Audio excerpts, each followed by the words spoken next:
Mari belajar kebenaran Alkitab bersama konsep How and Serve People. Tayangan ini berupa diskusi Alkitab. Anda dapat menyaksikan tayangan ini setiap Senin malam pukul 19 waktu Indonesia Barat di Facebook dan YouTube kami How and Serve People.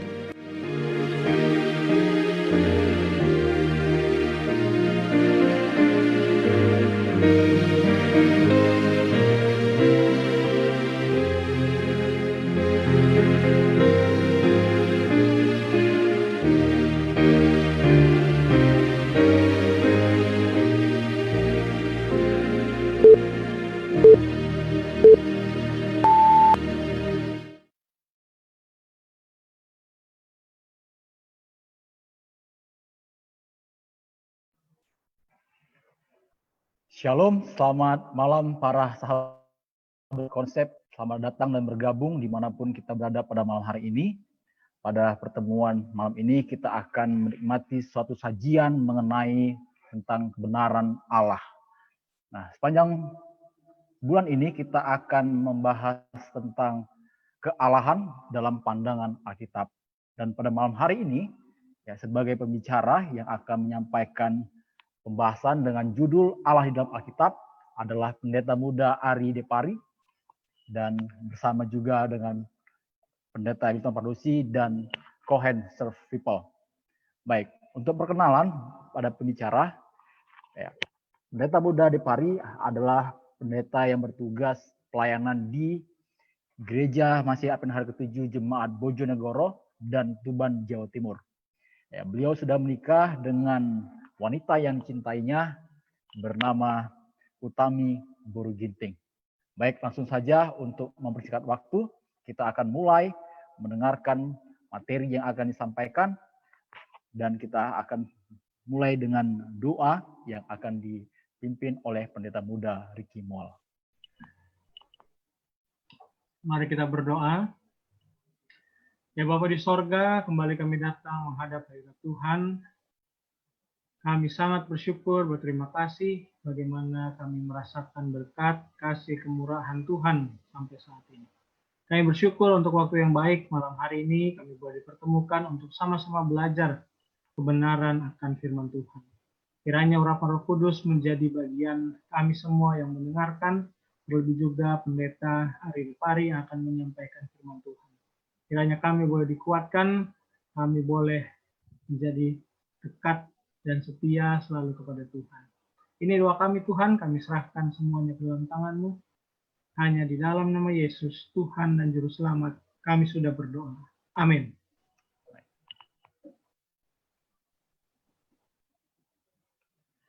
Baik, langsung saja kita dengarkan materi, akan menyampaikan materi pada malam hari ini. Dipersilakan, Pendeta.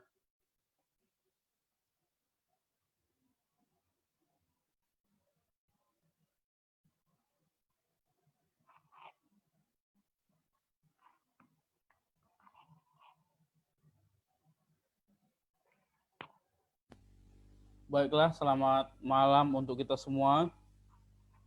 Pada malam ini saya dipercayakan oleh konsep untuk membawakan satu materi yang boleh menjadi satu pelajaran bagi kita, yang akan membuka satu bagian pelajaran yang akan dibahas oleh konsep sepanjang bulan ini. Dan sepanjang bulan ini, seperti yang sudah dijelaskan tadi, kita akan berbicara tentang Tuhan. Kita akan berbicara tentang bagian-bagian Tuhan, dan tentunya kita akan melihat apa yang Alkitab kita boleh katakan mengenai hal ini. Saya yakin dan percaya kita memahami dengan jelas bahwa prinsip ketuhanan adalah dasar dari apa yang ada dalam hidup kita, apa yang kita percaya, apa yang kita lakukan, dan lain sebagainya. Sehingga dalam pertemuan kita pada malam ini, kita akan melihat satu bagian yang spesifik bagaimana Tuhan atau Allah itu di dalam Alkitab. Sebelumnya, kita melihat secara umum ataupun secara luas di mana ketuhanan disebut sebagai teisme. Ya, teisme ini adalah satu paham atau satu kepercayaan yang percaya bahwa Tuhan itu ada. Ya. Dan tentunya kalau kita berbicara tentang teisme, kita juga berbicara tentang lawan katanya yang juga sering kita dengar, yaitu kata ateisme. Ya, jadi dua bagian ini sudah ada dan kita mungkin sering lihat dan dengar, sehingga bagian inilah yang membuat kita ambil sebagai satu dasar untuk pelajaran kita pada malam ini. Tentunya teisme ini yang kita tahu adalah satu paham yang percaya akan kalahan, memiliki begitu banyak pengertian. Ya, sehingga di dalam pengetahuan tentang teisme ini ada pembagian-pembagian jenis-jenis yang kalau kita bahas akan cukup sangat panjang. Ya. Penyebabnya adalah karena dasar dan patokan yang dimiliki oleh para pemikir, filsuf, teologian, dan lainnya sangat banyak. Ya. Berdasarkan kebiasaan orang, kebudayaan orang, orang bebas saja mau mendefinisikan, mengartikan Tuhan itu eksistensinya seperti apa, bagaimana bentuknya, dan lain sebagainya. Ya, karena begitu banyak sumber ya, dan sudut pandang mengenai ketuhanan. Nah, di dalam hal ini, pada pelajaran malam ini kita mau mengarahkan kepada satu bagian. Ya, di samping banyaknya jenis-jenis dari teisme, dari kepercayaan akan ketuhanan, kita mengarah kepada yang namanya monoteisme. Di sini dikatakan dalam banyaknya pemikiran dan pendapat tentang teisme, maka kita akan berfokus kepada satu jenis, yaitu monoteisme. Monoteisme adalah kepercayaan bahwa Tuhan adalah satu atau tunggal dan berkuasa penuh akan segala sesuatu. Saya yakin kita semua sudah mengerti kenapa kita mengarah kepada definisi ini. Ya. Karena konsep ketuhanan monoteisme ini adalah satu konsep kalahan yang hanya bisa kita lihat di dalam Alkitab. Ya, kalau kita bicara tentang Tuhan dan Alkitab, hanya konsep monoteisme saja yang bisa kita lihat dan ambil berdasarkan Alkitab yang kita percaya sebagai otoritas tertinggi, ya, yang dipakai Tuhan untuk menyatakan dirinya. Ya, Tuhan pakai beberapa hal untuk menyatakan dirinya kepada makhluk, khususnya manusia. Yang pertama itu alam, dan yang kedua yang akan kita pelajari ini adalah melalui Alkitab. Nah, saudara-saudara, prinsip monoteisme dalam kalangan Kristen memiliki sejarah dan perbincangan yang cukup panjang. Ya, dari tahun 300 setelah Yesus naik ke sorga, ya, di abad yang ketiga, begitu banyak perbincangan-perbincangan yang mulai muncul mengenai monoteisme, dan konsep yang diterima pada saat itu adalah kata Trinitas, Tritunggal. Ya. Dikatakan dalam pengertian secara dangkal, Trinitas dianggap berlawanan dengan monoteisme. Ya.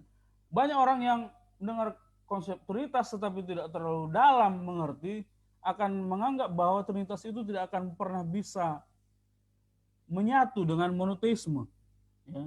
Namun para teologian Kristen, ya, tetap yakin dengan iman melalui otoritas Alkitab yang menjelaskan dirinya sendiri melalui tuntunan Tuhan oleh Roh Kudus.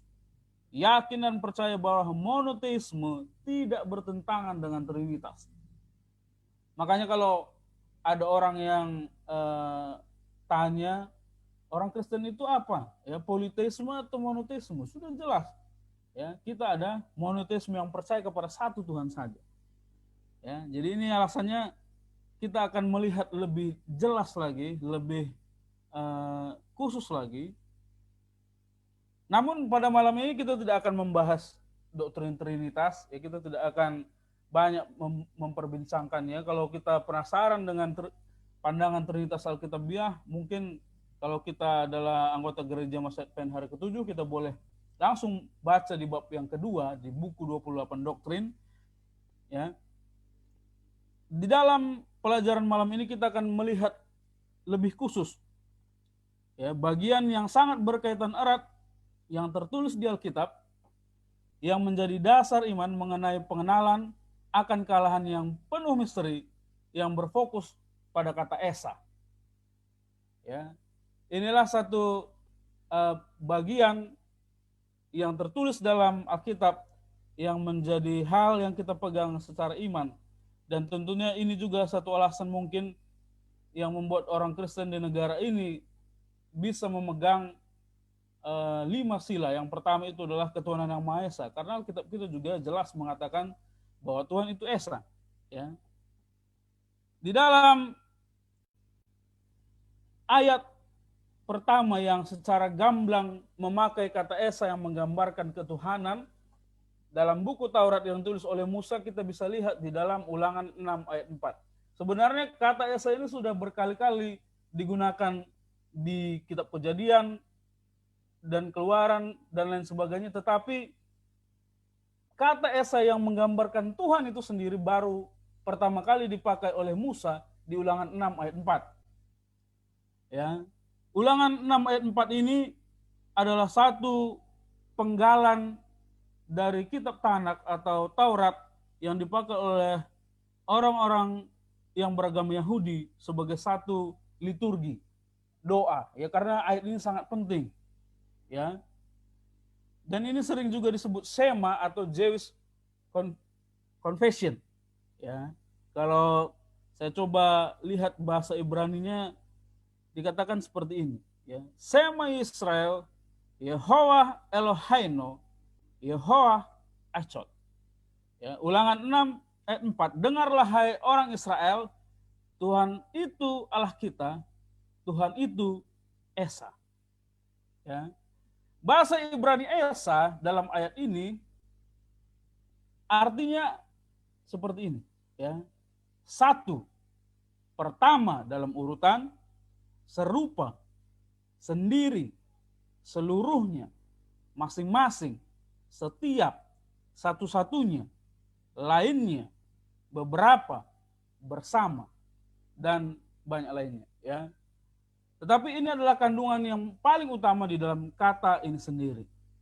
Sehingga Ulangan 6 ayat 4 ini dikatakan menjadi dasar utama dari kemonoteistikan agama Yahudi dan menentang konsep Trinitas sampai sekarang. Ya. Karena berdasarkan pengertian mereka, kata Esat itu berbicara mengenai angka. Sehingga itulah alasan kita pada malam ini untuk membawa kata Esa ini. Apakah itu memang berbicara tentang angka? Ya. Apakah kata Esa ini akan menutup kemungkinan adanya Trinitas seperti yang orang Kristen percaya? Saudara-saudara, dalam bahasa Ibrani tidak ada dikenal sinonim, ya. Jadi tidak ada persamaan kata dalam bahasa Ibrani asli, ya. Jika kita menemukan pengertian yang sama dalam dua kata katanya, maka kita harus mencari kandungan yang berbeda dari kata tersebut. Ya, kalau kita mau lebih mengerti apa kata echad atau ekhwat ini, kita akan mencari kata yang mirip dan yang kita temukan dalam Perjanjian Lama, yaitu kata yahid. Ya. Kata yahid ini adalah satu kata yang mirip. Dan saya melihat satu referensi yang dipercaya oleh pengajaran rabbinik atau orang Yahudi. Menurut satu pengajaran aliran Yudaisme yang bernama Hasidut atau Hasidism, yang adalah Yahudi Ortodoks, mengatakan bahwa kata ekhwat menggambarkan kesatuan yang lebih dari yahid. Ya, walaupun dua kata ini definisinya adalah satu, tetapi ada pengertian yang lebih dalam. Catatan pengajaran rabbinik menyatakan bahwa ekhwat menggambarkan perpaduan dari berbagai elemen kepada keharmonisan yang menyeluruh. Kesatuan dalam kata ekhwat tidak dikurangi oleh pluralistis atau majemuk. Jadi pada saat orang Ibrani mengkunci kata ekhwat itu dan menyatakan bahwa tidak ada kemungkinan bahwa Tuhan itu menjadi gambaran Trinitas seperti yang diklaim oleh orang Kristen, tetapi pengajaran ini mengatakan ada kemungkinan, ya, Karena kata echad itu sendiri mempunyai arti yang lebih dalam, ya, yang bisa kita baca. Saya ambil ini dari Cem Bentorah, ya, Study One, Echad or Yahid.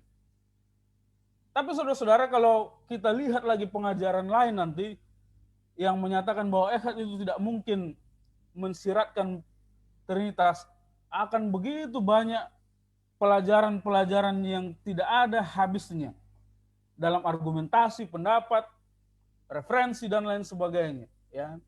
Sehingga ada satu bagian yang bisa kita lakukan untuk bisa melihat lebih jelas lagi akan arti dari kata-kata ini, ya. Bahasa Ibrani itu simpel, ya. Bahasa Alkitab kita dalam perjanjian itu Ibrani, dan bahasa dalam perjanjian baru itu bahasa Yunani. Sehingga pada saat ada keterbatasan definisi kata di dalam bahasa Ibrani di perjanjian lama, kita akan bisa mencari pengertian yang lebih luas kalau kita menemukan persamaan kata tersebut di dalam bahasa Yunani di perjanjian baru. Sehingga pada saat orang berdebat akan kata echad, yahid, kita tidak perlu berdebat, kita hanya perlu untuk melihat apa yang dikatakan oleh perjanjian baru tentang kata-kata ini, yaitu echad dan yahid. Di dalam hal ini kita akan melihat, ya, sumber utama kita yaitu Alkitab itu sendiri. Bagaimana Tuhan menggambarkan kata-kata ini, dan Tuhan mengajarkan ada kata yang sama yang dipakai. Ya.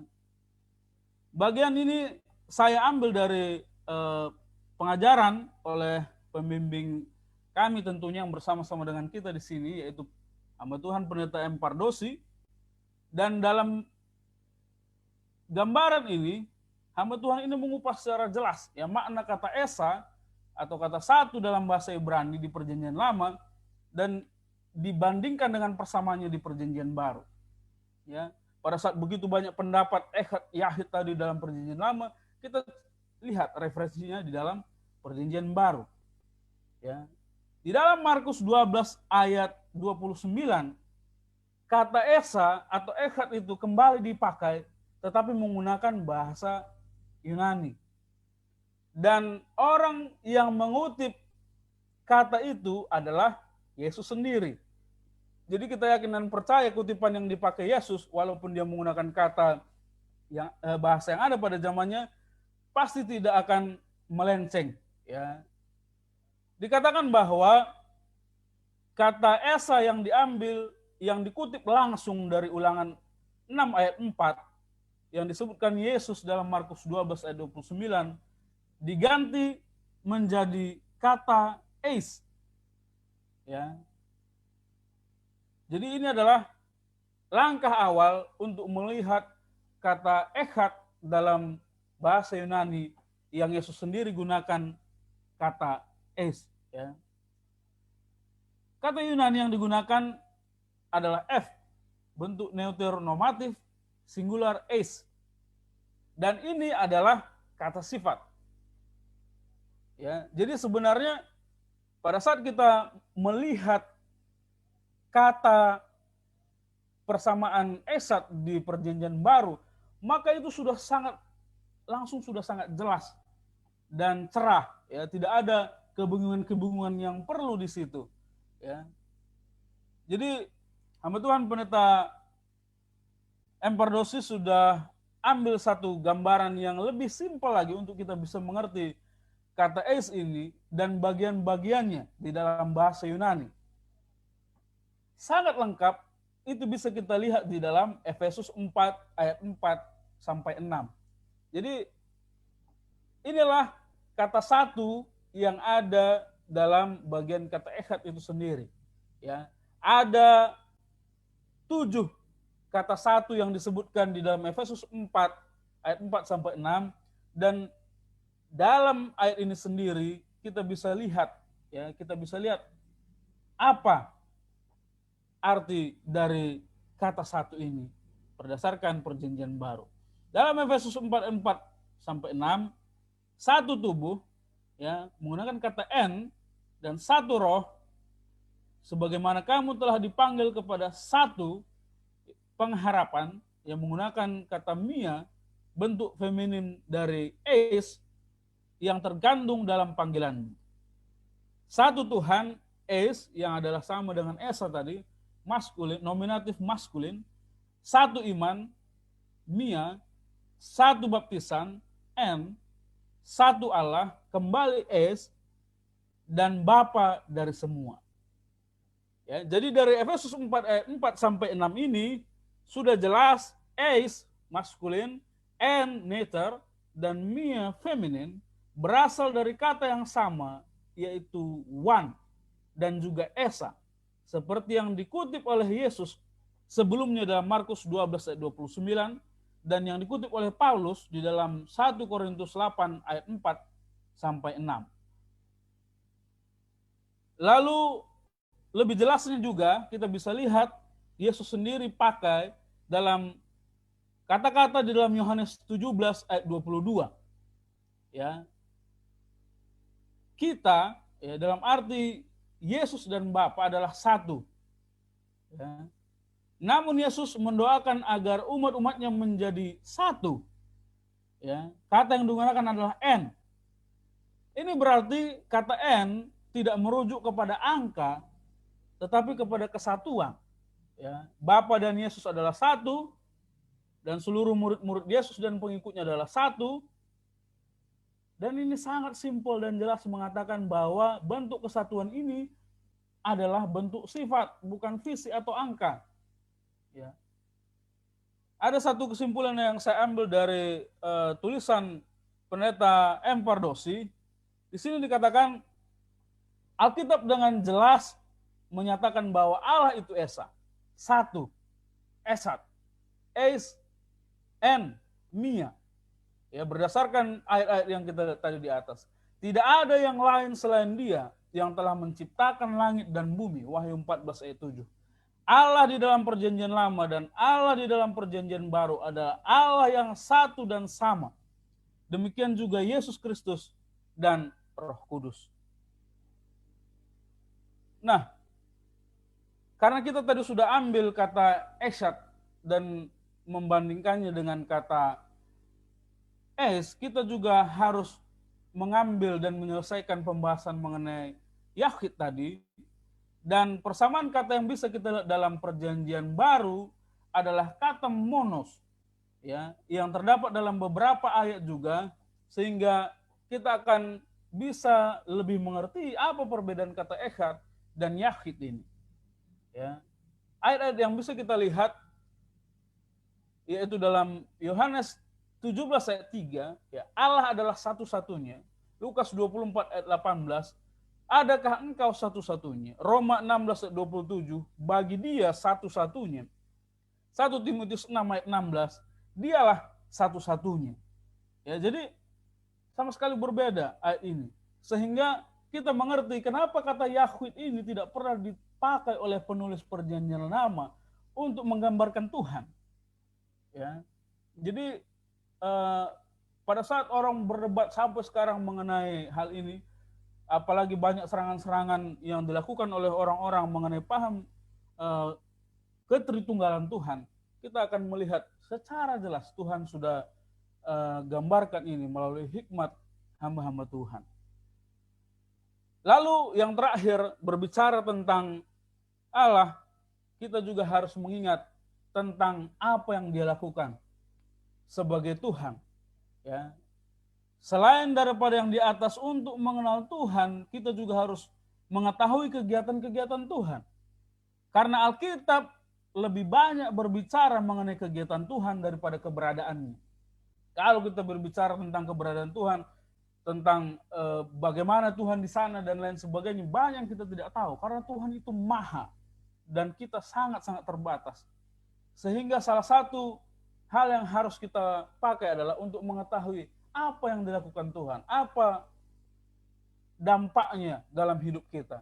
Ya, tentunya dalam kegiatan ini kita bisa lihat Ya, Tuhan sebagai pencipta.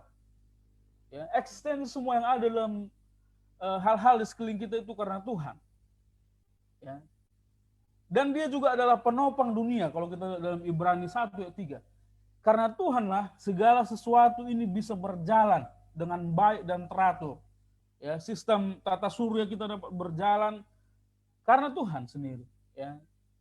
Dan salah satu yang paling khusus di dalam bagian-bagian kegiatan Tuhan tentunya adalah sebagai penebus dan juru selamat untuk menyelamatkan manusia. Dalam kesadaran ini kita akan bisa lebih melihat bagaimana itu Tuhan dalam hidup kita. Ya, pembuat rencana-rencana hidup. Ya. Lalu nubuatan-nubuatan atau ramalan masa depan.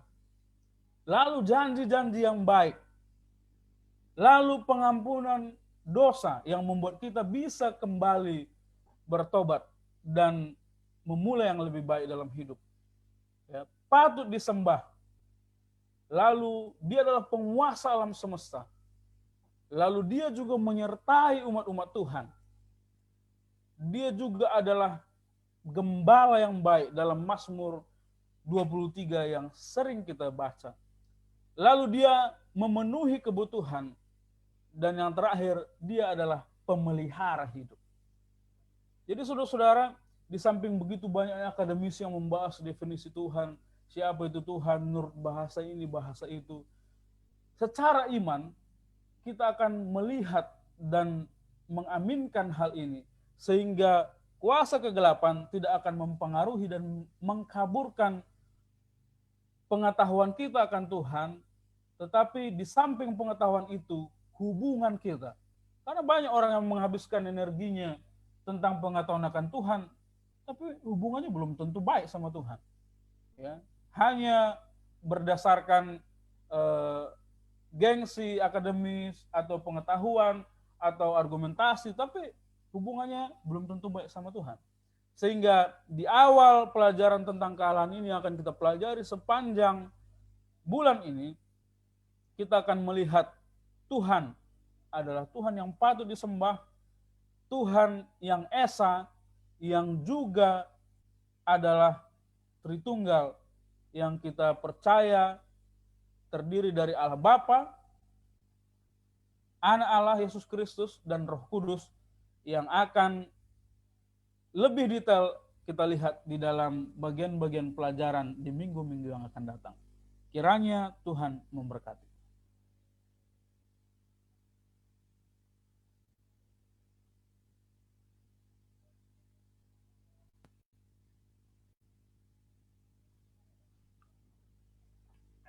Baik, terima kasih untuk pemaparan yang baru saja kita dengarkan. Ya, begitu baik sekali disampaikan kepada kita, menambah pengetahuan kita tentang keesaan atau Allah yang tersebut adalah satu. Baik, mungkin di antara kita yang tergabung dalam Zoom ini, ya ada yang ingin ditanyakan terkait tentang materi yang baru saja kita sampaikan, ya, ataupun yang mengikuti acara ini di live Facebook, boleh juga menyampaikan pertanyaan, karena kami akan bacakan dan akan coba untuk jawab. Ya, karena di sini juga ada Pendeta Milton Pardosi bersama juga dengan Konsep akan bersama-sama untuk menjawab pertanyaan-pertanyaan dari para sahabat Konsep. Apakah sudah ada pertanyaan?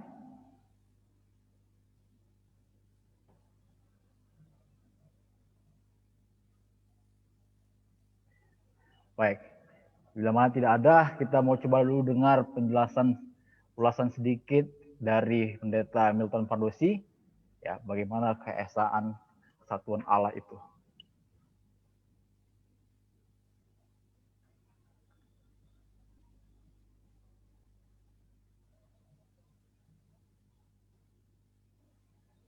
Halo? Apa yang ditanya ini?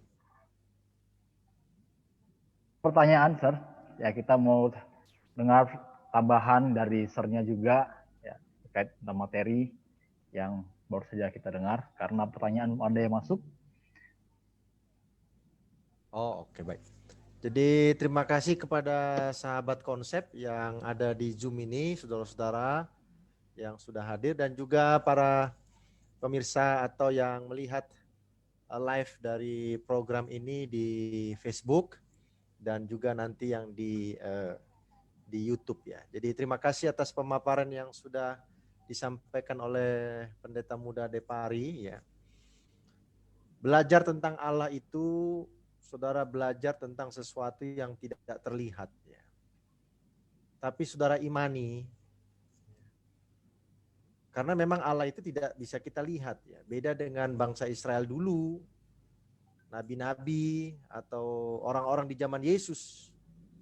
Ya, seperti Yohanes Kekasih yang Yohanes Pembaptis yang membaptis, dia bisa dengar ada suara dari langit gitu ya.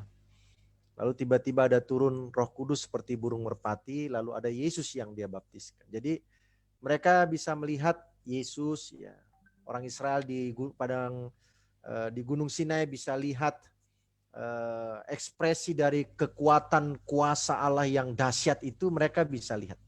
Tapi kalau sekarang kan kita tidak dapat melihat itu secara terbuka. Mungkin ada yang melihat secara pribadi, tapi secara umum tidak dapat dilihat. Sehingga saya katakan bahwa memahami tentang Allah itu adalah memahami sesuatu yang tidak terlihat, tapi saudara imani. Karena ini tidak terlihat, maka dasarnya hanya apa yang dinyatakan, apa yang dituliskan. Dan itu dalam Alkitab. Dari alam kita bisa melihat kemampuan, kekuatan, kedahsyatan, keahlian Tuhan yang luar biasa dari alam. Dari Yesus kita bisa belajar tentang Allah itu sendiri karena Yesus adalah Allah. Dan dari Alkitab kita bisa belajar tentang Allah itu. Apa Allah itu? Bagaimana Allah itu? Siapa Allah itu dan lain sebagainya. Sebagai manusia kita tidak bisa berkata bahwa kita ini tahu persis seperti apa Allah itu. Seperti Allah memahami dirinya sendiri. Kalau ada orang berkata bahwa dia memahami Allah seperti Allah memahami diri sendiri, ya berarti dia sudah Allah itu. Jadi sudah perlu kita datang sama dia untuk menyembah ya. Karena dia sudah tahu Allah itu seperti Allah mengetahui dirinya sendiri ya. Berarti kan itu Allah ya. Karena hanya Allah yang mengetahui dirinya sendiri. Ya. Hanya Allah yang mengetahui dirinya sendiri. Kita itu hanya terbatas kepada yang dituliskan di Alkitab, ya itu saja yang kita pahami. Di luar itu tetap kita tidak paham. Dan tentang Allah itu di dalam Alkitab itu hanya sedikit saja itu sebenarnya. Allah menyatakan dirinya dalam Alkitab dalam konteks keselamatan, penebusan umat manusia. Yang lain-lainnya Allah masih simpan itu sebagai misteri yang nanti di sorga kita boleh memahami lebih baik. Nah, konsep tentang Allah yang Esa dan lain sebagainya, boleh saja orang mempertentangkan itu ya sesuai pemahaman masing-masing. Tidak ada masalah ya. Karena intinya yang pertama itu adalah saudara yakin ada Allah. Yakin enggak? Kalau enggak yakin ya persoalannya lebih panjang lagi gitu ya. Tapi kalau saudara yakin adanya Allah, maka itu sudah tahap satu selesai. Yang kedua, saudara yakin enggak bahwa Yesus itu adalah Allah gitu. Kalau saudara sudah yakin, ya tahap 2 selesai gitu ya. Tapi kalau saudara belum yakin bahwa Yesus itu adalah Allah, ya berarti masih ada lagi persoalan panjang. Karena Allah di perjanjian lama itu, dengan Allah di perjanjian baru adalah Allah yang sama. Tetapi Allah di perjanjian lama itu mewujudkan dirinya dengan datangnya Yesus sebagai juru selamat manusia. Kan itu yang harus dipahami ya.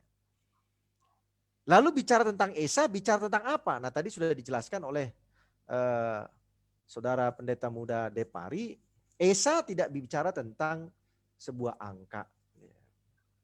Dalam bahasa Ibrani, angka itu kalau mau bicara tunggal ya, tunggal. Kata itu muncul dalam kisah Ishak sebagai anak tunggal Abraham. Ya. Sebenarnya Ishak itu kan bukan anak tunggal Abraham.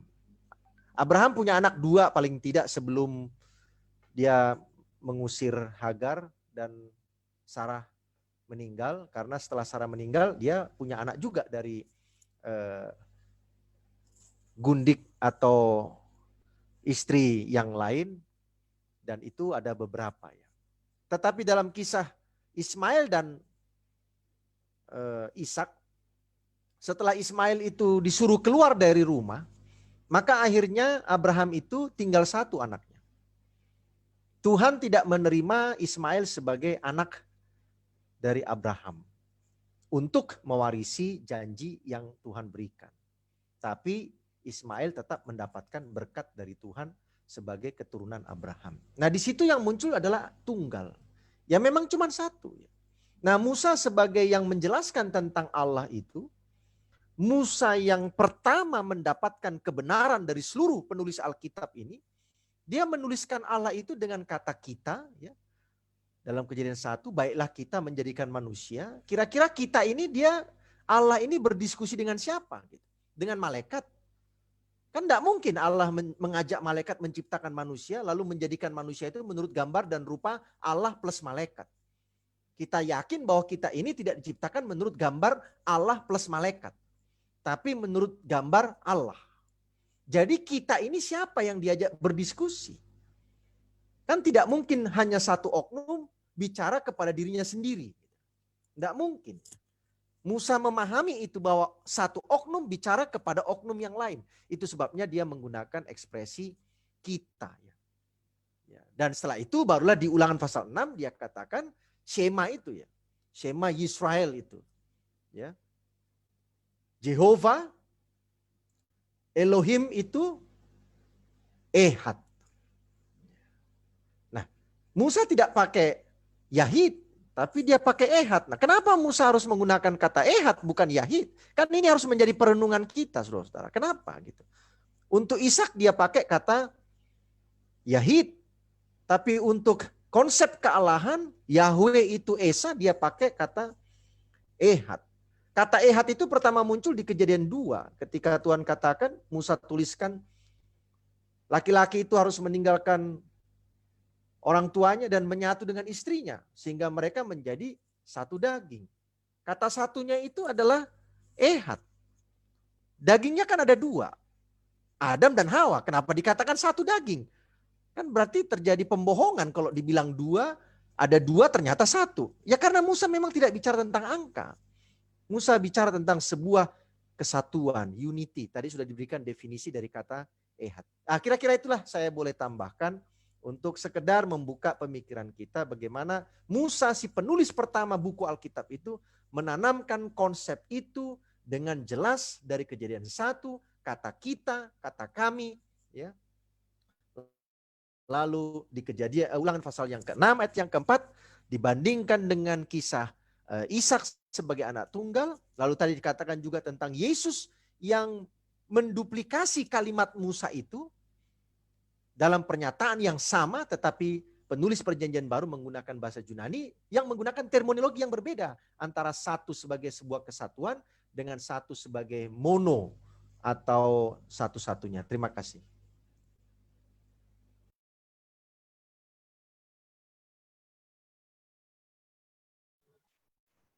Baik, terima kasih Pendeta Nonton Fardusi yang sudah menjelaskan. Jadi kita semakin terbuka pemikiran kita mengenai Allah itu, ya karena kita manusia adalah terbatas, sedangkan Allah itu tidak terbatas. Jadi adalah sulit bagi kita untuk mengenal siapa Allah. Ya.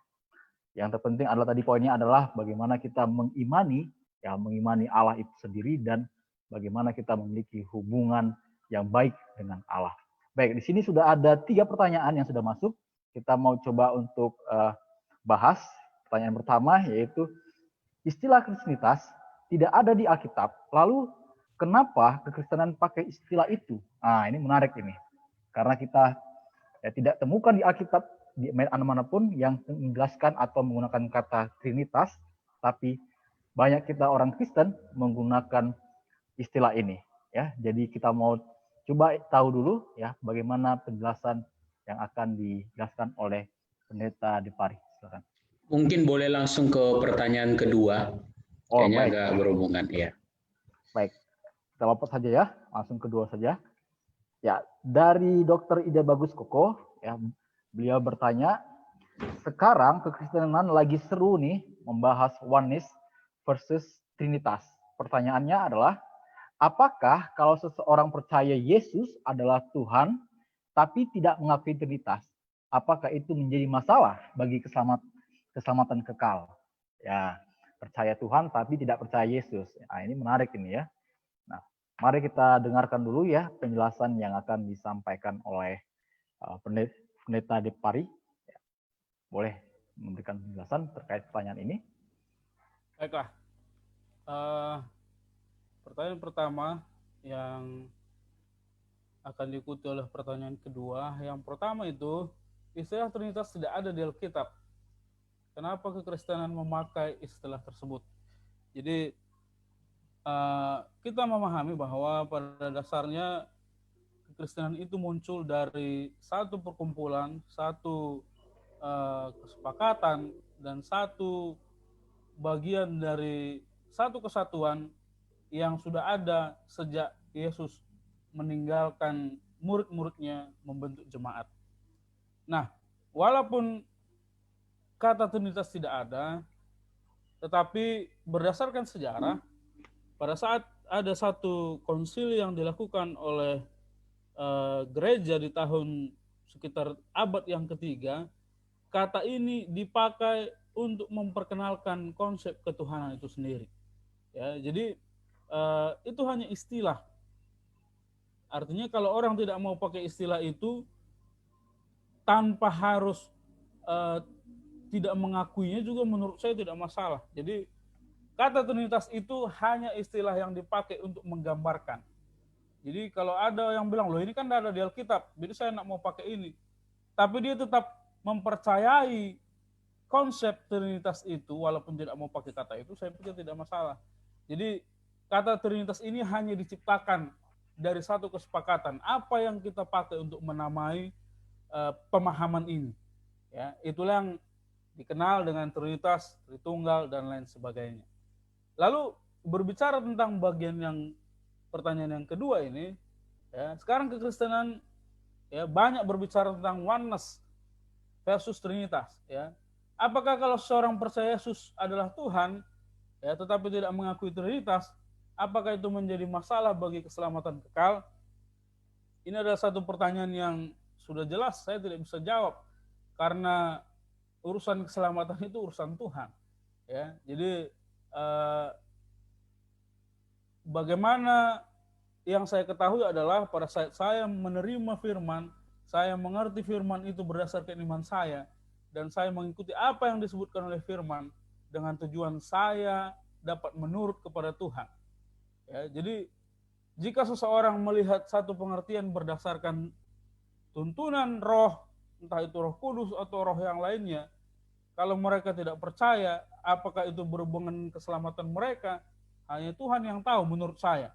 Ya, jadi apakah itu menjadi masalah untuk keselamatan, saya tidak tahu. Ya, mungkin itu dari saya, Pendeta Moropapa. Terima kasih ya. Karena keselamatan itu adalah datangnya dari Yesus. Jadi kalau kita ingin mempertanyakan orang yang percaya Tuhan, kalau tidak percaya Yesus, sebenarnya kita ya jangan terlalu cepat untuk menyatakan atau menghakimi ya. Baik, mungkin saya ingin beralih dulu ke tim konsep ya. Bagaimana ada ingin yang menjelaskan ya dari pertanyaan ini ya, ataupun ingin menambahkan sedikit dari pertanyaan yang tadi. Saya ingin coba dulu ke Pendeta Dwi Cahyono, mungkin ingin menambahkan.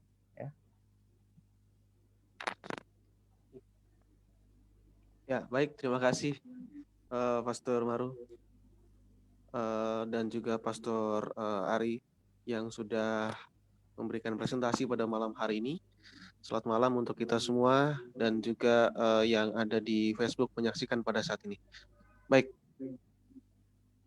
Ketika kita bicara ketuhanan, tadi sudah dijelaskan sama Sir Pardosi bahwa ada sisi misteri. Dan Alkitab sudah memberikan informasi yang cukup, di mana kita juga tidak perlu untuk berspekulasi. Ya, Alkitab mengatakan bahwa Allah itu Esa. Ya, Jadi bukan politeisme. Jadi ketika muncul ada 3 oknum, tetap dia adalah esa. Tetapi konsep keesaan inilah yang sulit dipahami oleh kalangan-kalangan di luar sana. Sebagai contoh, ada satu kalangan mengatakan bahwa Allah itu esa. Jadi kalau Allah Bapa itu adalah Allah, Yesus bukan Allah, kemudian Roh Kudus bukan Allah. Nah, ini adalah spekulasi karena Alkitab sudah sangat jelas bahwa Yesus itu adalah Allah dan Roh Kudus juga adalah Allah. Kemudian ada yang mengatakan bahwa kalau Allah Bapa itu Allah, maka kemungkinan besar Allah Bapa itu nanti yang menjelma menjadi Yesus, menjelma menjadi Roh Kudus dan sebagainya. Nah, pandangan-pandangan ini tidak sesuai dengan Alkitab. Semua itu adalah spekulasi. Ya, karena apa? Allah adalah pribadi, Allah Bapa, demikian juga Tuhan Yesus adalah pribadi, dan juga Roh Kudus juga adalah pribadi masing-masing. Nah, sebaiknya memang kita tidak masuk di dalam perdebatan ini, karena apa? Itu misteri. Itu misteri. Itulah yang mungkin saya bisa tambahkan. Nah, untuk diskusi mengenai keesaan, kemudian tentang Trinitas itu adalah esa. Nah, ini yang jadi salah. Banyak berpikir bahwa kalau itu dibilang Trinitas itu bukan esa. Ya, kenapa? Alkitab sudah sangat jelas mengatakan mereka adalah esa. Nah, ini adalah sesuatu yang unik ya. Mereka adalah esa. Ini sesuatu yang unik dan yang perlu kita cari tahu adalah kenapa bisa dikatakan mereka itu esa. Nah, itu yang perlu sebenarnya kita cari tahu, bukan untuk ikut di dalam perdebatan.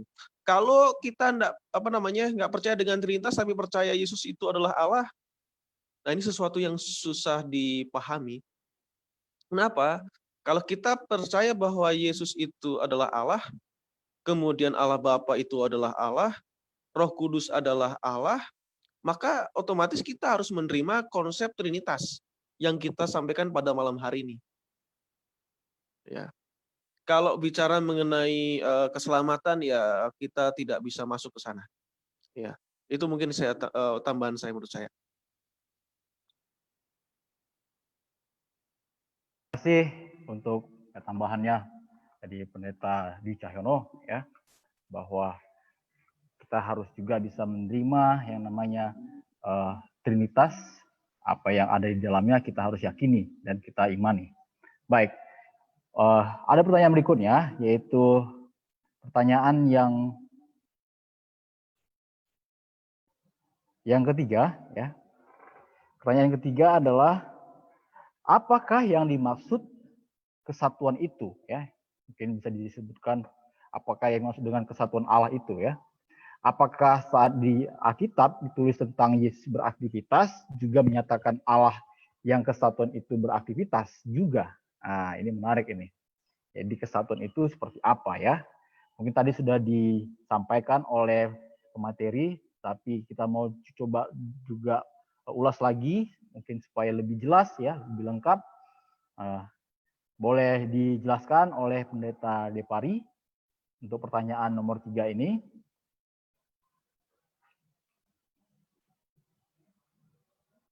Ya, mungkin nanti yang bertanya juga bisa lebih menuliskan pertanyaan agak lebih simpel, tetapi saya ambil satu poin yang mungkin dimaksud dari kesatuan dan aktivitas berbicara tentang pekerjaan Tuhan di sini. Bagaimana kesatuan Allah dalam aktivitas? Ya, saya langsung saja ambil itu di dalam bagian dari kepercayaan Gereja Advent dalam buku 20 Doktrin, karena saya tidak bahas ini tadi di dalam pembahasan saya yang berbicara tentang keesaan. Di dalam doktrin kedua tentang kealahan, bagian dari dinamika kealahan, bagian kedua tentang hubungan pekerjaan dan aktivitas Tuhan, di sini dikatakan dalam buku 28 Doktrin Revisi 2018, Dalam kealahan, fungsi ekonomi berlaku. Ya, Tuhan tidak perlu melakukan duplikasi pekerjaan. Tata tertib adalah hukum surga yang pertama. Dan Tuhan bekerja dengan cara yang teratur. Keteraturan ini dijalankan dan mempertahankan kesatuan dalam kealahan. Bapa tampak bertindak sebagai sumber, Anak sebagai pengantara, dan Roh sebagai pelaksana atau yang mewujudkan. Dan banyak contoh-contoh yang bisa akan kita lihat dalam kesatuan aktivitas ini, dalam tindakan-tindakan dan aktivitas Tuhan yang ditunjukkan baik itu dalam inkarnasi, dalam peristiwa-peristiwa yang lain, dalam baptisan Yesus, dalam pengutusan murid-murid, dan lain sebagainya. Terima kasih.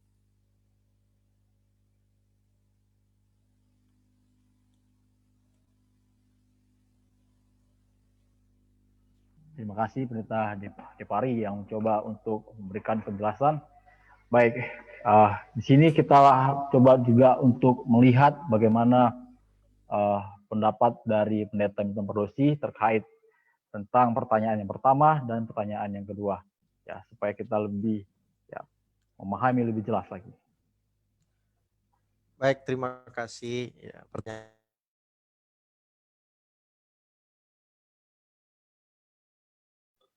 Di mute, Sir, di mute. Oke.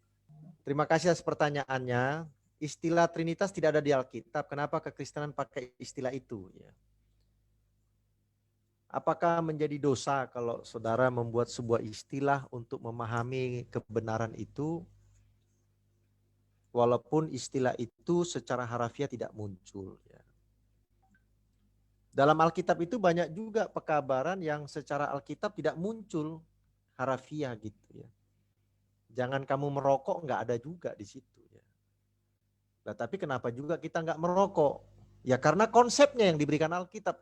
Kalau detail kata per kata harus diberikan oleh penulis Alkitab, maka Alkitab ini tidak akan terbawa sama saudara ke gereja karena terlalu berat gitu. Yang sekarang aja udah nggak kebawa lagi kan? Yang kebawa kan handphone ya. Itu padahal kan tipis itu ya, cuman segini ya. Nah, kalau semua dituliskan detail dalam Alkitab, maka Alkitab itu nggak kebawa lagi ke gereja gitu. Nggak kebawa lagi ke kantor atau mungkin ditaruh di tas, nanti diangkut baca-baca. Jadi tidak semua istilah di dalam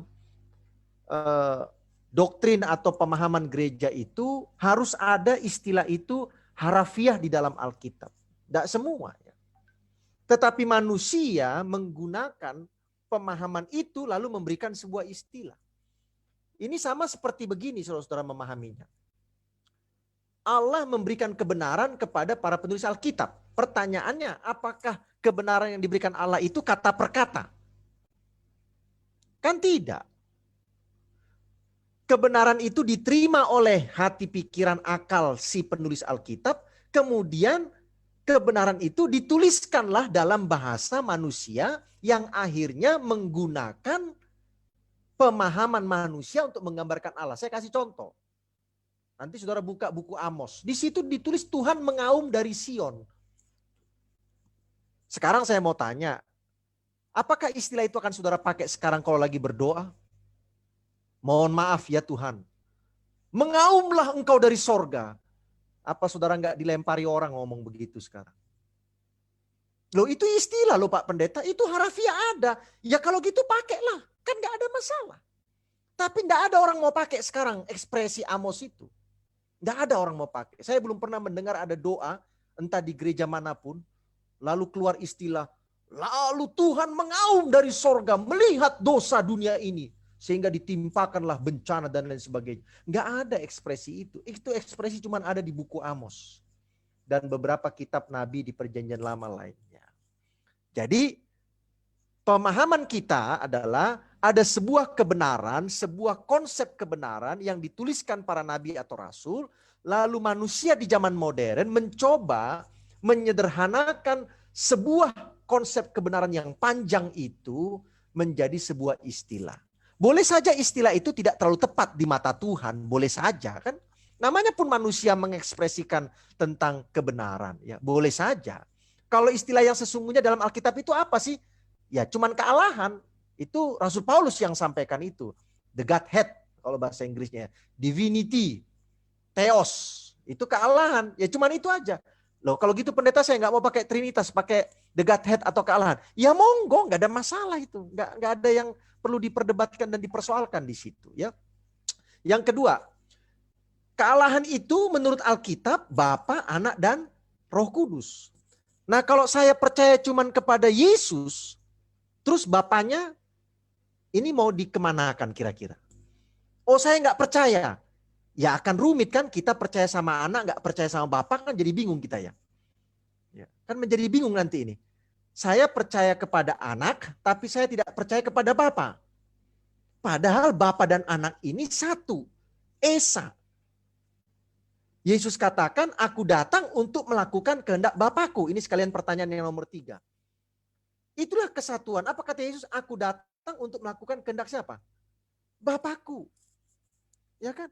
Membangkitkan Yesus siapa? Menurut kitab Rasul-Rasul. Yang membangkitkan Yesus itu adalah Bapa dengan Roh Kudus. Ya kan begitu? Lah, kalau saya percaya sama Yesus, tapi saya agak bingung dengan oneness ini apa ya? Oneness itu kan sebenarnya terminologi kesatuan. Kesatuan, ya. Bukan satu, beda itu. Kalau one itu satu, kalau oneness itu kesatuan. Ya. Kesatuan itu kealahan. Kealahan itu apa? Satu, esa. Kealahan itu adalah kesatuan. Ya kan gitu ya. Kesatuan mereka itu. Nah, jadi kalau kita memahami ini, maka kita memahaminya adalah ketika saya menerima Yesus sebagai anak Allah, maka saya juga harus menerima Bapa sebagai apa? Sebagai ada. Ya, sebagai ada. Karena tidak mungkin saya menerima Yesus tapi saya tidak menerima Bapa sebagai ada. Ya. Bahwa Bapa itu juga ada. Nah, yang menarik di dalam perkembangan kekristenan mula-mula kan ada yang berkata begini. Bapa itu tadi sudah dikatakan oleh pendeta Muda Dwi. Bapa itu waktu Yesus lahir dia jadi Yesus. Ya toh? Nah, waktu Yesus dibaptis dia juga jadi Roh Kudus. Nah, ini namanya sinetron kealahan yang paling luar biasa yang coba manusia karang gitu loh. Jadi Bapa itu berperilaku 3 dia. Kan berarti sinetron ini. Pura-pura dia katakan begini. Inilah anakku yang kukasihi, kepadanya lah aku berkenan. Tiba-tiba dia mengeluarkan powernya lagi. Sweet, keluar apa? Roh Kudus. Bagaimana mungkin dia mengakui dirinya sendiri sebagai anak? Marilah dulu kita menggunakan pemikiran yang sederhana. Bapa menjadi Yesus, Bapa juga menjadi Roh Kudus. Di saat peristiwa baptisan itu, Bapa itu melakukan sebuah drama. Dramanya ada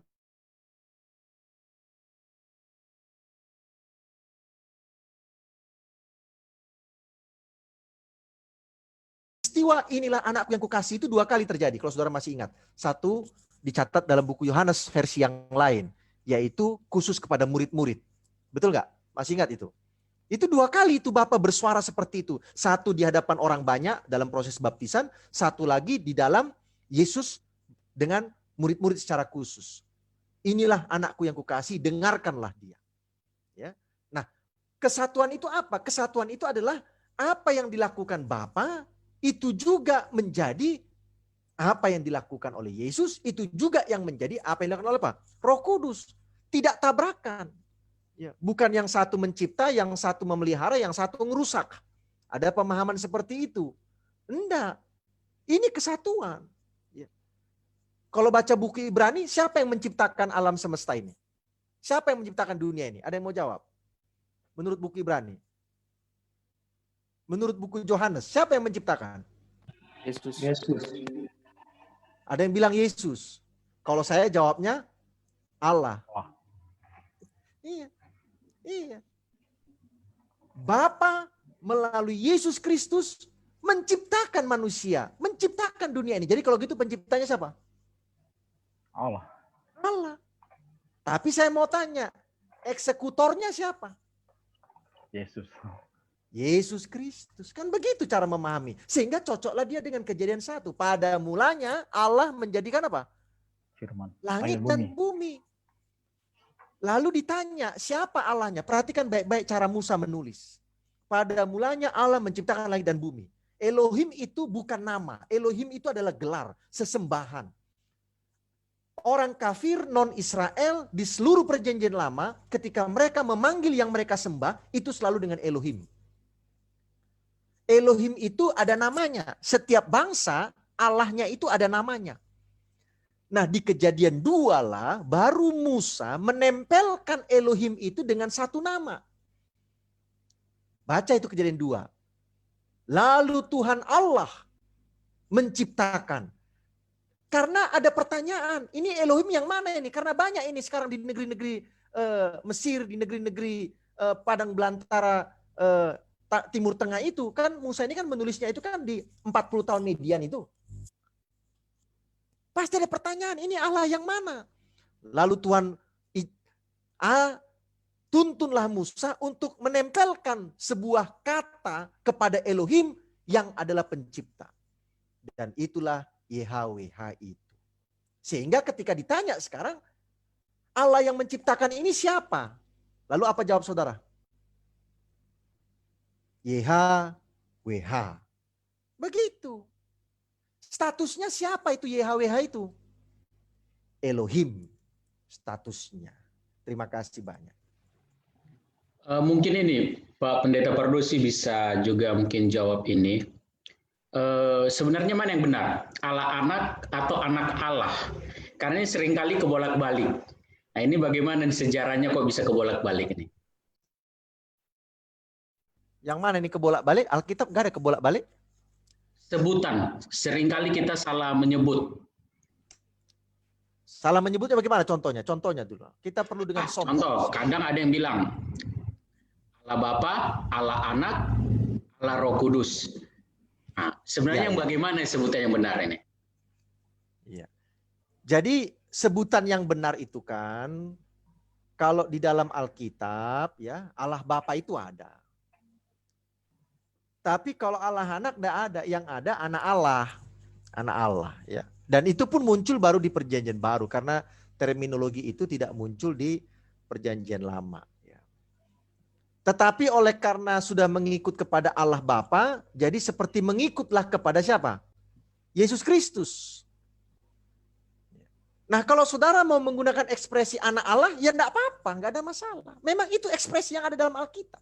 Memang itu ekspresi yang ada dalam Alkitab. Lalu kalau saudara mau menyatakan Roh Kudus saja, ya enggak apa-apa. Selama di dalam pikiran saudara bahwa Roh Kudus itu adalah apa? Juga oknum kealahan. Kan itu ya.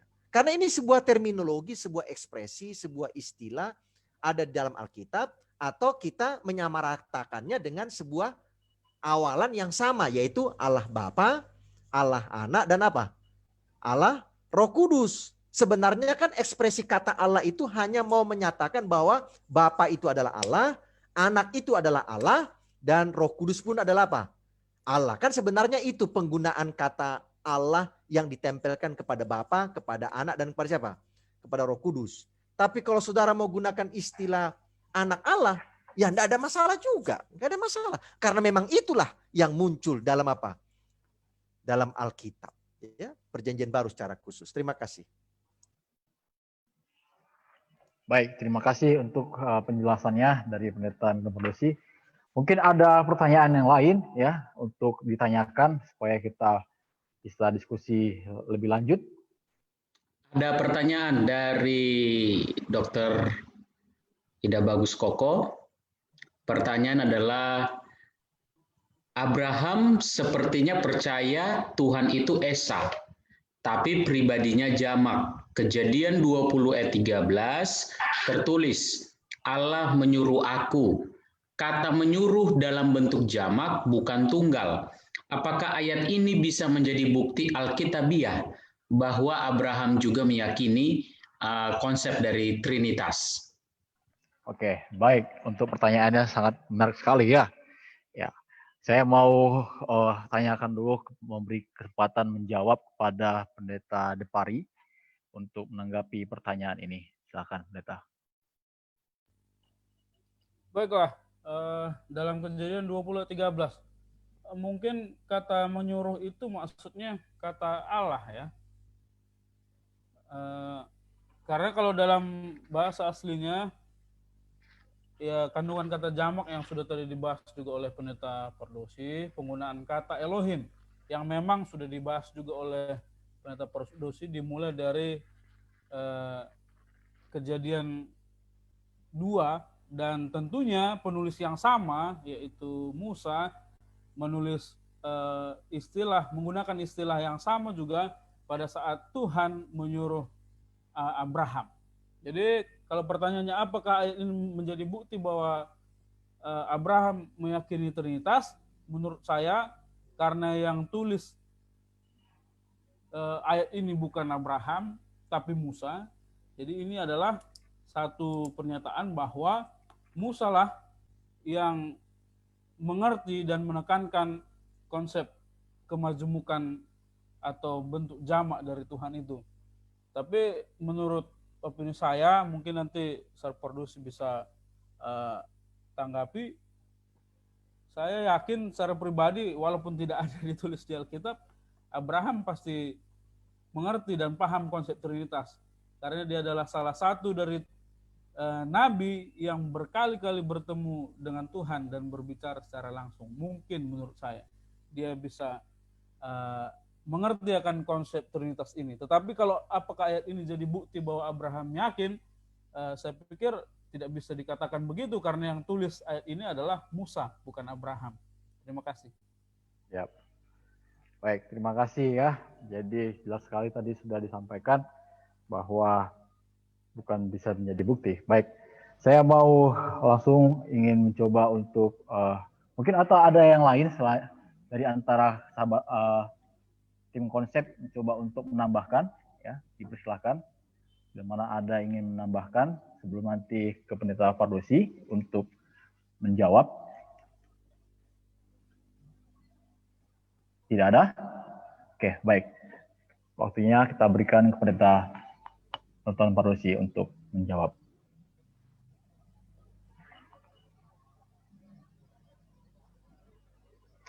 Silakan di-unmute dulu, Sir.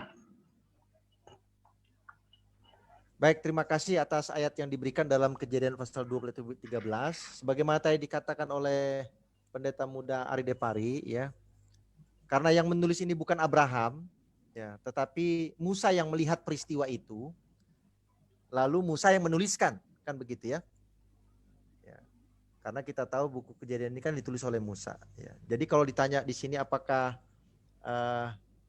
Abraham sepertinya percaya Tuhan itu Esa tapi pribadinya jamak, kita tidak bisa pastikan itu karena yang menulis itu adalah Musa. Ya. Jadi Musa melihat peristiwa itu, bukan Musa mendengar Abraham lalu Abraham menuliskan itu. Boleh dipahami demikian? Ya. Jadi Musa melihat peristiwa itu, bukan Musa mendengar dari Abraham lalu Abraham meminta Musa untuk menulis dengan sebuah terminologi kata kerja yang jamak. Ya. Kata kerjanya yang apa? Jamak. Yang jamak. Jadi kalau Musanya apakah dia paham? Ya dia paham. Gitu. Nah, mungkin kita harus memahaminya begini. Kata yang dipakai dalam Kejadian 20:13 tentang Allahnya itu adalah Elohim. Kan begitu ya? Adalah Elohim. Nah, ketika kita bicara dalam kata Elohim, maka itu selalu dipahami dengan plural. Betul nggak? Betul. Ya, itu selalu dipahaminya dengan apa? Dengan plural. Karena yang muncul adalah Elohim, bukan Elo, bukan El. Ya, kalau dia seandainya munculnya El, maka dia akan menggunakan kata kerja yang singular juga. Tapi karena dia menggunakan kata kerja Elohim, kata benda Elohim yang menunjukkan plural, maka otomatis kata kerjanya akan mengikut dalam bentuk apa? Dalam bentuk plural juga. Ya. Nah, apakah Musa sedang menjabarkan ayat ini sebagai sebuah pemahaman bahwa Musa sedang menambahkan bukti-bukti bahwa Elohim itu sebagai plural? Nah, saya akan jelaskan sama saudara-saudara. ketika Musa menjabarkan Kejadian 1 ayat 1 dan seluruh pasal 1 itu, dia menggunakan Elohim, saudara-saudara. Tapi kalau saudara cek baik-baik, apakah Musa sedang membicarakan tentang kemajemukan Tuhan di Kejadian 1? Enggak, dia enggak sedang bicara tentang kemajemukan. Dia sedang bicara tentang satu, yang menciptakan semua ini bukan kita. Itu di luar komunitas manusia. Siapa itu? Sesuatu yang disembah. Makanya Musa menggunakan istilah apa? Elohim. Yang tadi saya katakan di seluruh perjanjian lama, mau bangsa Israel atau kafir, maka yang mereka sembah itu selalu menggunakan kata Elohim. Elohim Marduk, Elohim Asitoret, ya, Elohim Peor, dan lain sebagainya. Itu adalah tempelan kepada nama-nama yang disembah oleh manusia. Nah, Musa mau menyatakan bahwa yang menciptakan semua ini itu di luar komunitas manusia. Dan itu harus disembah. Makanya dia pakai istilah itu. Yang kedua, kenapa Musa harus pakai Elohim, tidak pakai Elo saja? Kan lebih langsung kelihatan gitu, tunggal gitu. Tapi kenapa dia pakai Elohim? Musa sedang menggambarkan Elohim Yahweh yang menciptakan dunia ini lebih hebat, lebih dahsyat, lebih luar biasa, tak terhingga dibandingkan yang disembah-sembah oleh manusia-manusia di Timur Tengah. Terus ekspresinya mau pakai apa? Maka ekspresi yang dipakai adalah Eloh itu dipluralkan. Karena kalau saudara baca tata bahasa Ibrani, kata Elohim tidak bisa dipakai untuk menjadi dasar menjelaskan bahwa Allah itu Bapa, Anak, dan Roh Kudus yang merupakan keesaan. Tidak bisa. Saudara mau bawa kata Elohim lalu berkata, lihat ini, Elohim ini menunjukkan pluralitas. Maka Anda akan diketawai oleh yang punya bahasa. Karena ekspresi Elohim itu tidak selalu harus merujuk kepada pluralitas. Tetapi bisa merujuk kepada power yang lebih daripada power yang ada. Nah, ekspresinya apa? Dipluralkanlah power itu. Nah, siapa mau lawan kalau sudah dipluralkan? Karena di dalam tampilan-tampilan yang lain, Musa merujuk kepada Yahweh itu Eloh. Ya. Dalam tampilan-tampilan yang lain, Musa merujuk kepada Yahweh itu El. Yang itu semua merujuk kepada singular. Ya. Jadi Musa bisa pakai singular, bisa pakai apa? Plural. Ya. Itulah kalau kita mau membedah satu persatu, termasuk tadi ayat yang disampaikan dalam Kejadian pasal 20 ayat 13. Terima kasih banyak. Baik, terima kasih untuk penjelasannya, Pendeta Bakrusi, yang membuat kita semakin lebih paham tentang bagaimana Allah itu. Baik, kalau tidak lagi pertanyaan, ya sebagai closing statement kita minta sebagai statement disampaikan oleh Pendeta Dipari, nanti berikut ke Pendeta Bakrusi. Ya, silakan. Baiklah, satu bagian di mana kita sudah melihat pendahuluan pelajaran mengenai kekalahan yang akan secara detail dibahas pada minggu-minggu yang akan datang.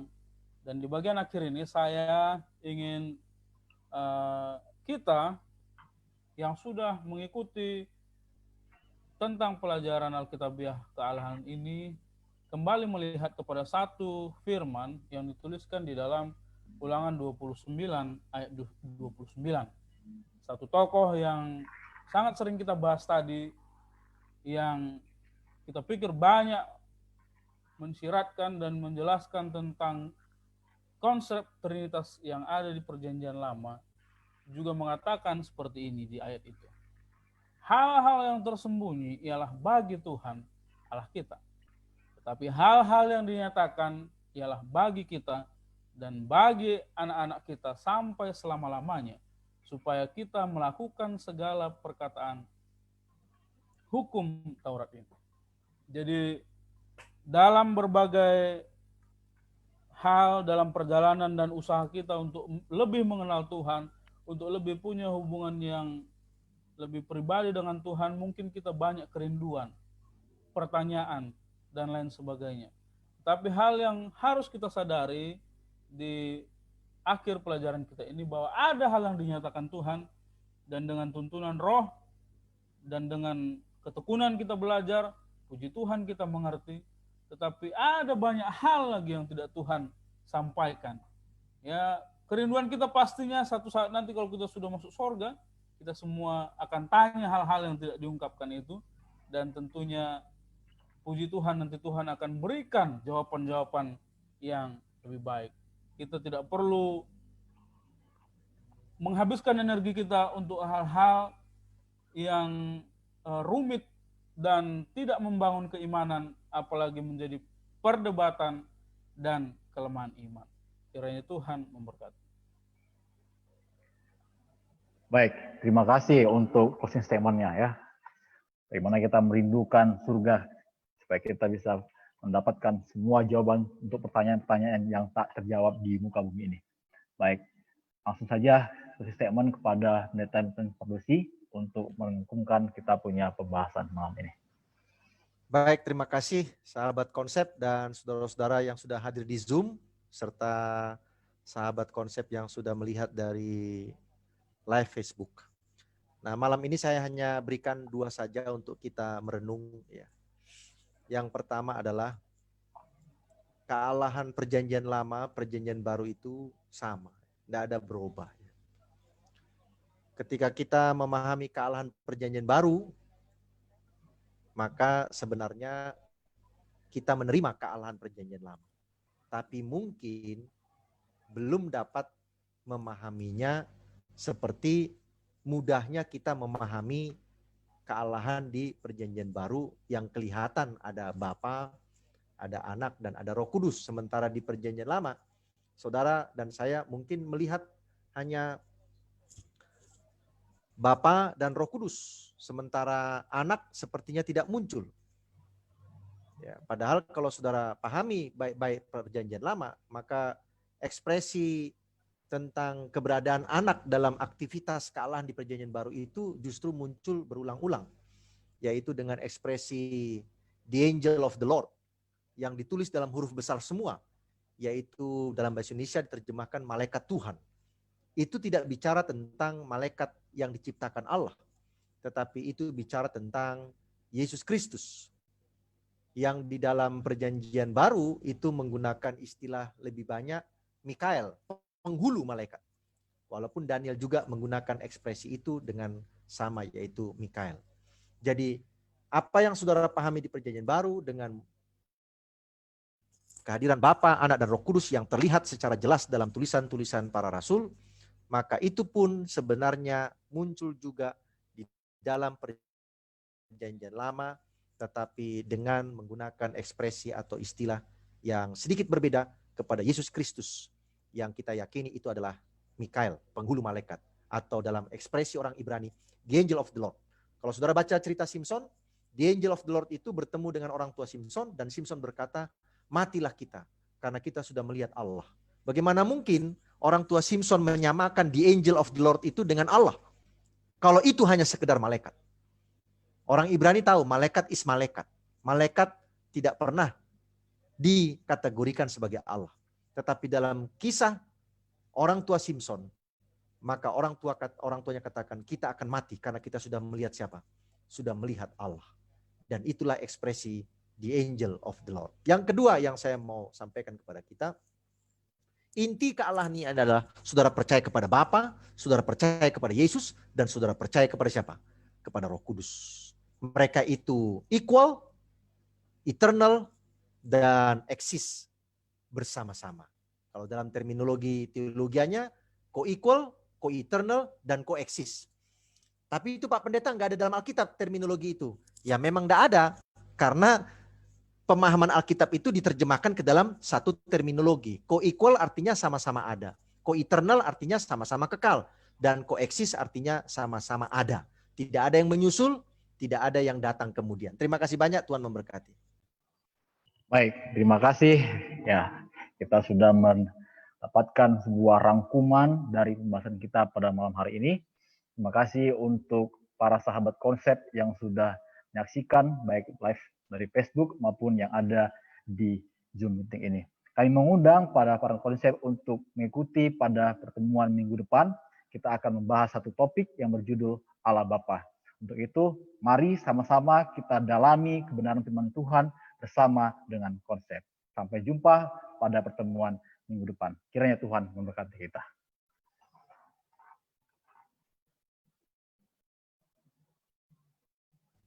Berdoa dulu. Ya, doa tutup akan disampaikan, dilayangkan oleh siapa di sini? Ya, kita mintalah Pendeta Dwi Cahyono untuk berdoa.